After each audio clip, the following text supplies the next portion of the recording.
O vídeo que você clicou já vai começar, mas antes, deixe seu like, compartilhe e se inscreva no canal TV Flórida, a sua TV brasileira nos Estados Unidos. Bom dia, muito bom dia, está no ar o Jornal do Boris. O Jornal do Boris é um sobrevoo pelos principais acontecimentos do Brasil e do mundo a partir das primeiras páginas dos jornais. Antes de abrir o noticiário, eu queria saudar a comunidade judaica que está comemorando o Rosh Hashanah, o Ano Novo Judeu. A comunidade a qual eu pertenço, um feliz Ano Novo, em hebraico Shana Tová, e que sejam inscritos, quando Deus inscreve no livro da vida quem viverá. É uma informação tosca, não tenho informação religiosa, mas é basicamente isso, e é o começo. Rosh Hashanah quer dizer cabeça do ano. Então, a comunidade judaica, os desejos de um felicíssimo ano novo. Hoje estamos repletos de política, muita movimentação política. Tem uma notícia que ainda não está nos jornais, ou pelo menos eu não vi, que eu quero passar para você antes de mostrar os jornais, porque ela é politicamente importante. Está aqui o Globo. Olha aí, Mota, que é o presidente da Câmara dos Deputados, pelo menos ele pensa que é, Mota veta a indicação de Eduardo Bolsonaro como líder da minoria. Deputado pode ser cassado. Você lembra, né? O Eduardo Bolsonaro, numa manobra legal, se aproveitando de uma obscuridade da lei, preparou uma gambiarra legal que é o seguinte: ele está nos Estados Unidos, já faz um tempo, quer manter o seu mandato. O mandato, por faltas, pode ser cassado. Mas o mandato do líder da minoria, dos líderes, não demandam presença nas sessões. Então ele evita a cassação e imaginou que poderia continuar sendo deputado à distância, nos Estados Unidos, né, onde ele está fazendo um trabalho de intriga, realmente de intriga. Ele diz que é defesa do pai, o ex-presidente Bolsonaro, mas acaba sendo um prejuízo gravíssimo para o Brasil, com as medidas, inclusive o tarifaço, tomadas pelo presidente Trump. Tem outras medidas, nós vamos falar delas daqui a pouco.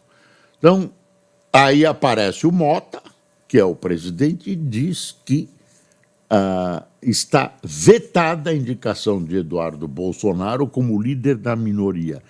E, nesse caso, começam a se contar as faltas que ele tem nas sessões do Congresso, até a possibilidade de cassação. Aqui entre nós, é estranho, é uma coisa abstrusa um deputado ser líder da minoria morando nos Estados Unidos, morando em Nova York, em Washington, uma coisa absolutamente...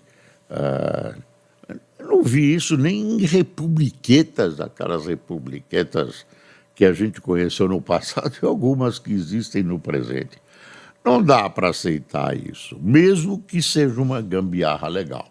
Aí o Mota, né, que tem sido um presidente, pelo noviciato dele na política, tem sido um presidente fraco mesmo, e ele então tomou essa decisão, né, que vai desagradar a uma ala bolsonarista, ou os bolsonaristas, e encaminha praticamente, se as coisas não mudarem, a cassação de Eduardo Bolsonaro. Quer dizer, pelo que ele tem feito junto ao presidente Trump, ele encontra um certo ódio, né, não só de adversários, como de muita gente que está perdendo emprego e dinheiro com o tarifaço que é atribuído a ele. Não é só ele, né, mas é ele principalmente. Então ficou Hugo Mota / indicação de Eduardo Bolsonaro como líder da minoria e deputado pode ser cassado. Presidente da Câmara se baseia em parecer que afirma que frequentar presencialmente o Congresso é obrigação de parlamentar. Isso nem devia estar em discussão. Aliás, essa coisa que foi implantada durante a pandemia de voto à distância, que eles passaram a usar frequentemente, como muita gente passou a trabalhar de casa, especialmente funcionários públicos, é uma coisa estranha, né? Todo mundo trabalhando de casa. Espera aí, o ambiente de trabalho é importante, né? A conversa entre as pessoas, até aquele cafezinho que as pessoas tomam junto numa empresa, cria uma certa harmonia, uma certa... Eu vou exagerar, uma certa fraternidade, uma certa amizade. As pessoas trocam ideias. Agora, num lugar de discussão política, de cara ficar votando de longe... Cara, não, um parlamentar fica votando de longe. Pô, que história é essa? Bom, isso já é um exagero. Já é um exagero de uma medida que foi implantada de emergência e acabou. Toda hora alguém inventa uma votação à distância. Olha essa foto aqui, é no Globo, no site do Globo, mas são estragos que ocorreram ontem em São Paulo, ocasionados pela chuva. Chuvas e ventos deixaram ao menos 24 feridos e 227 mil sem luz em São Paulo. Na foto, carros atingidos por queda de árvore ao lado da Prefeitura paulistana. Olha aí, várias árvores. Esse é o prédio da Prefeitura, bem no centro da cidade. Eu diria numa esquina junto do viaduto do Chá.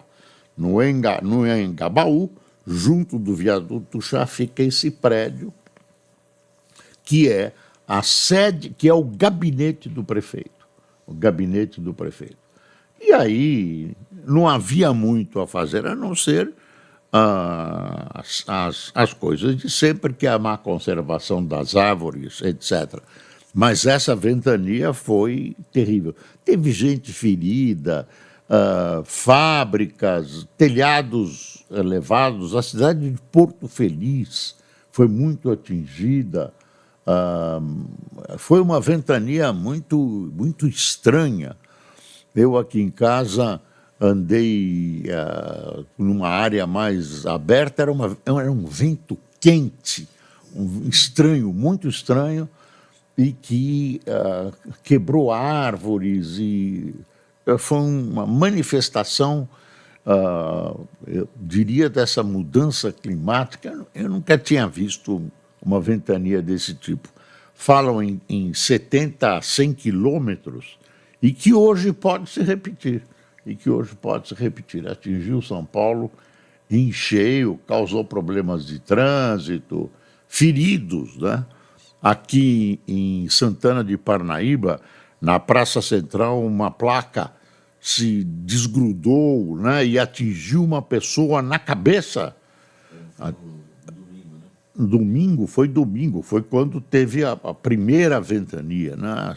Acertou a pessoa na cabeça, feriu a pessoa, uma placa. Foi muito forte.